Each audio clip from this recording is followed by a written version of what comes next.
Ana shunaqa holatlar bor. Ko'rmasdan ham olish mumkin.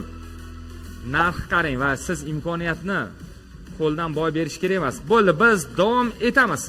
Demak, Quvasoydan salom tilar. Assalomu alaykum Quvasoyga. Mana 20 ming bo'lsa olardim dedilar Xorazm eshiklari. Jetur yo'q hozir.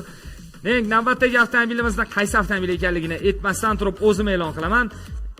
Amerikanka farasi borligiga o'xshab turibdi. Demak, e'tiboringiz markazida oppoq Chevrolet Gentra avtomobili.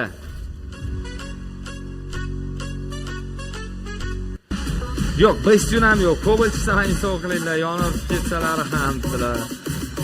Yaxshi niyat qiling, xudo xolasa o'zingizga nasib qiladi. Oppoq Gentra. Buni qarang, Amerikan Coptralari bor. Avtomobilimiz 2022-yilda ishlab chiqarilgan. 58893 kilometr masofa bosib o'tgan. Xo'p, qani? Hozir men bu yerdan ko'raman.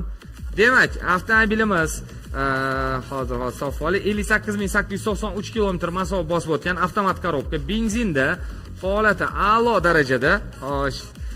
Demak, Abozor diagnostika markazi mutaxassislari tomonidan tekshirilgan va diagnostika xulosasiga ko'ra avtomobilimizni kapotda hamda old o'ng qanotida bo'yog'i bor.